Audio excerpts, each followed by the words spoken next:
Okey, hari ni aku kritik DAP. Simple je. Dalam DAP, yang aku nampak ada dua tim lah. Tim Anthony Loke dengan tim Guan Eng. Tim Anthony Loke ni tim yang berkuasa dalam DAP. Manakala tim Guan Eng ni, aku tengok sekarang dah tak ada kuasa lah. Sebab tu bila duduk sebelah, dengar je dia berbunyi kan. Tak tahulah kenapa. Mungkin dia tak puas hati dengan Anthony Loke ke. Aku nak tanya Lim Guan Eng sendirilah. Adakah ini satu strategi untuk sabotaj kerajaan? Sebab aku tengok kenyataan yang dia keluar ni macam mengelirukan lah. Tapi simple lah. Bila nak kata macam Timbalan Perdana Menteri, contohnya Datuk Zahid ke Fadilah ke kan, bila keluar statement pasal PMKS ataupun pengusaha mikro ni, ini bukan bermaksud itu adalah keputusan mereka seorang, kena faham. Ini kerajaan. Bila cerita kerajaan dan ramai yang bercakap pasal isu ni pun pernah duduk dalam kerajaan. Jadi bila ada level sebagai menteri, kalau nak buat apa-apa statement, diorang ada mesyuarat kabinet. Mana benda tu diputuskan secara kolektif, baru boleh keluar dekat luar. Maknanya ini adalah keputusan yang telah dibincangkan. Negara pun demokrasi. Kita bukan negara komunis lah weh. Nak buat keputusan seorang-seorang, betul tak? Tapi tak apalah. Sepatutnya isu macam ni kita kena cari penyelesaian. Bukan kita buat polemik politik yang hanya nak sabotaj kerajaan ataupun bagi peluru free kepada pihak pembangkang untuk attack kerajaan. Aku tak tahulah apa niat kamu Guan Eng, sebab tengok kamu pun tak ada jawatan dalam kerajaan sebagai menteri ke apa. Mungkin hati mungkin rasa sakit sikit ke apa kan. Tengok Anthony Loke, wah ada jawatan menteri itu ini kan. Wallahualam. Simple saja. Sebagai kerajaan tak boleh nak buat tindakan yang terlalu populis. Sebab kalau terlalu populis, benda tu sedap aja didengar kan.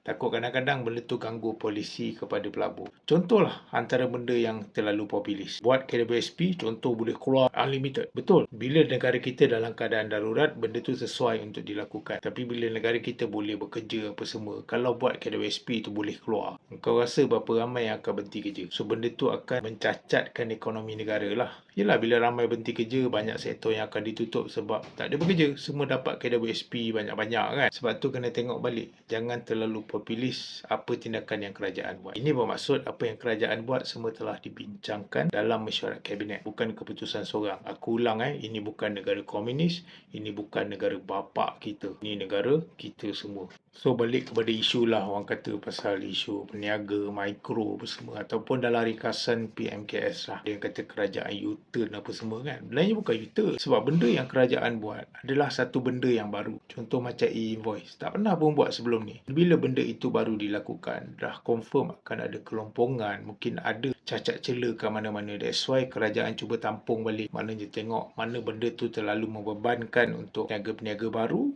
maka kerajaan ringankan syarat tersebut. That's why amount itu makin berkurang. Sepatutnya sebagai senior politik kan, dan juga pasukannya berada dalam kerajaan, sepatutnya dia boleh je buat perbincangan dalam parti untuk menegur Anthony Loke supaya suara itu dibawa dalam mesyuarat kabinet. Itu lebih bagus daripada cakap tembak merata. Yelah, kalau ikut logik dulu zaman Mahathir kamu menteri, tiba-tiba zaman Anwar kamu bukan lagi menteri. Tak tahulah, kalau aku jadi kamu mungkin hati sakit jugalah sebab tengok Anthony Loke dapat jawatan kan. Tak tahulah. Aku nak tanya tu, Lim Guan Eng nak sabotaj kerajaan ke macam mana?